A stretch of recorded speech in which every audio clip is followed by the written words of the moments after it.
Before the West lowered the boom on Russia, John McCain had conceded the initiative to his contender Democrat Barack Obama. Now, what could raise the popularity rating of this radical militarist, a Russian threat, just exactly what all Western media howled about after the Caucasus War, proved to be a very good injection for McCain's rating. Russian actions in clear violation of international law have no place in 21st century Europe.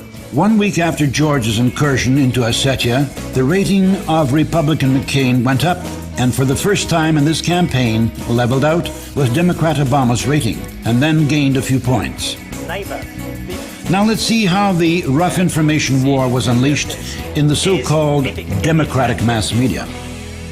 Russia's invasion of Georgia represents the most serious challenge to this political order since Slobodan Milosevic unleashed the demons of ethnic nationalities in the Balkans. What is happening in Georgia today, therefore, is not simply a territorial dispute. It is a struggle about whether a new dividing line is drawn across Europe between nations that are free to determine their own destinies and nations that are consigned to the Kremlin's autocratic orbit. Today's Russia now stands revealed as a bully, wrapped in nationalism and cloaked with its leader's arrogance.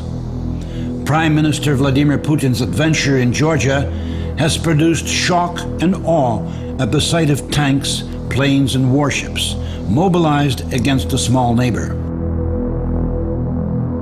Did Russia attack Georgia?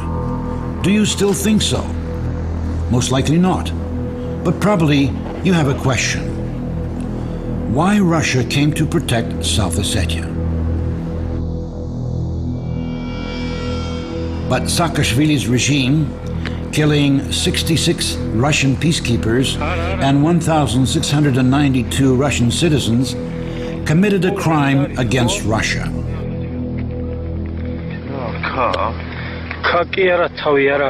These peacekeepers are called peacekeepers because they mustn't shoot them. Some of our citizens hid there, hoping that they wouldn't be attacked. But they attacked and inflicted airstrikes on whatever they liked.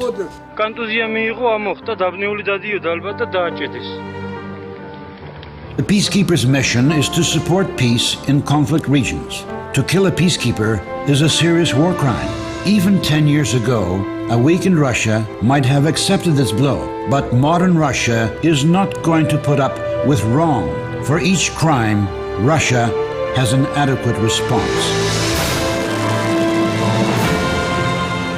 On the 8th of August, the South Ossetian Press and Information Committee broadcast an appeal from the Republic's citizens to President Dmitry Medvedev. We should remind you that the majority of Ossetians have Russian passports and citizenship.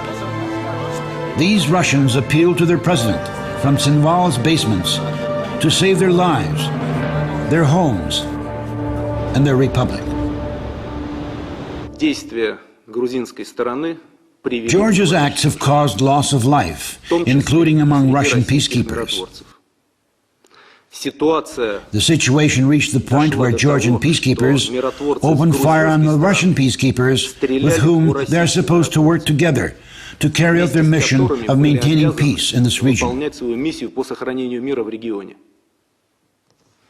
Civilians, women, children, and old men are dying today in South Ossetia, and the majority of them are citizens of the Russian Federation.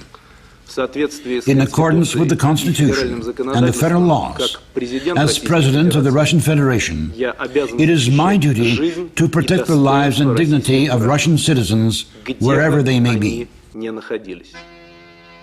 This war has split the Caucasus. Russia and South Ossetia have lost their citizens. Georgia has lost the possibility to join NATO because of the unresolved territorial conflict. Saakashvili's regime has lost the last trust of the Georgian people.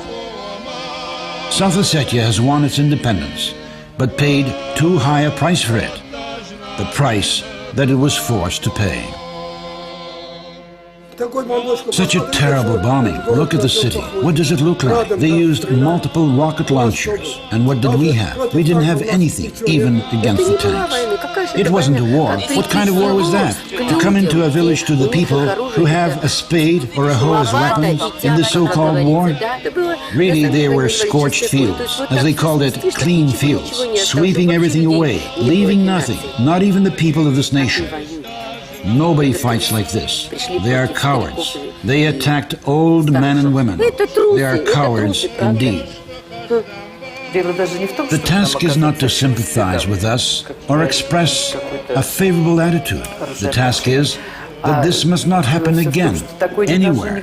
That's why international organizations should stay here, analyze what happened, and do everything for it not to happen again, so that South Ossetia becomes the last place where such murderous deeds were carried out. In short, we saw Armageddon. Everybody is afraid of Armageddon, but we saw it.